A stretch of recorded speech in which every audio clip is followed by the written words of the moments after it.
প্রিয় ভিউয়ার্স, আজ আমরা জেডি পেইন্ট দিয়ে ওয়েব ডিজাইন বা ভি কার্ভিং কিভাবে তৈরি করতে হয় সেটি দেখব। শুরুতে আমি স্ন্যাপ টু অর্থ সিলেক্ট করে এন্ড পয়েন্ট বা লাইন নিয়ে নিলাম।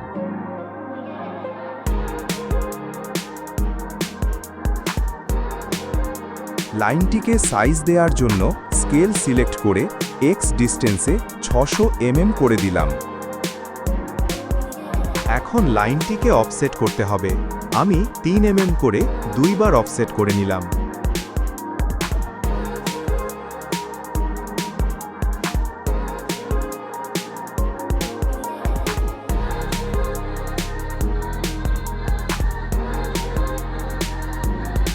এখন লাইনগুলো সিলেক্ট করে ট্রান্সফর্ম অপশানে গিয়ে একদম নিচের দিকে merge two 3D ENV select করে নিন। এখানে প্যারামিটারগুলো যেভাবে আছে সেভাবে রেখেই ওকে ক্লিক করুন। সারফেস মডেলিং টুল সিলেক্ট করুন।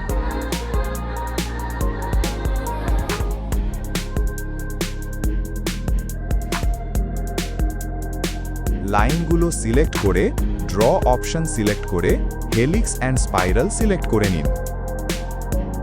কার্ভ টাইপে 3টি অপশন থাকবে। এর মধ্যে অ্যারাউন্ড কার্ভ টিকমার্ক করে পিচ অপশানে আপনার প্রয়োজনীয় সাইজ অনুযায়ী সাইজ বসিয়ে দিন। আমি 65 mm করে নিলাম।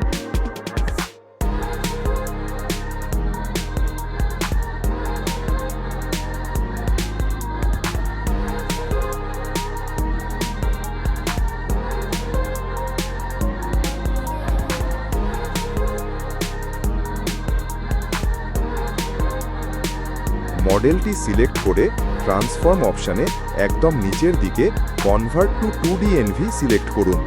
এখানে প্যারামিটারগুলো যেভাবে আছে সেভাবেই রেখে ওকে ক্লিক করুন।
Edit option A expand select করে 0.5 mm এক্সপ্যান্ড করে নিলাম।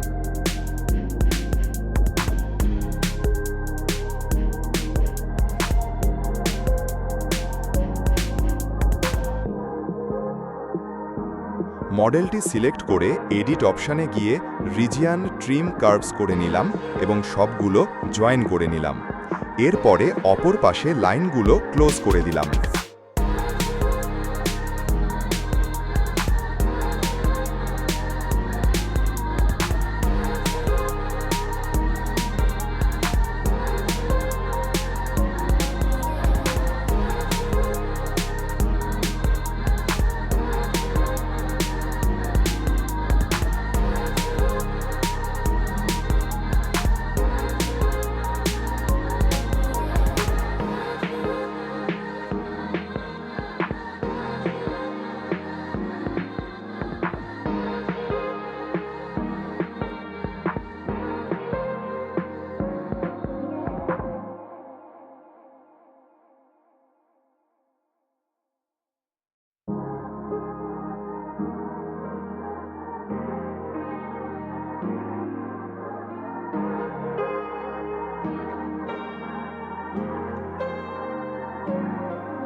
সর্বশেষ এবং গুরুত্বপূর্ণ কাজ হলো টুল পাথ করা।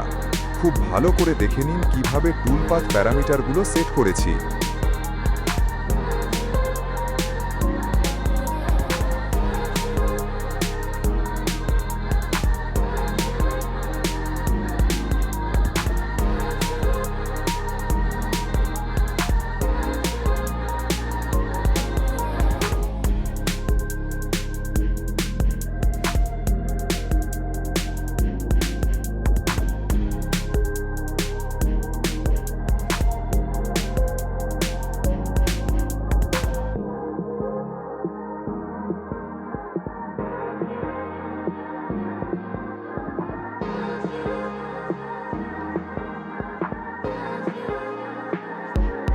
প্রিয় ভিউয়ার্স, এই ভিডিওটি যদি আপনাদের ভালো লেগে থাকে এবং যদি শিখে থাকেন তাহলে চ্যানেলটি লাইক করে সাবস্ক্রাইব বাটনটি ক্লিক করে দিন।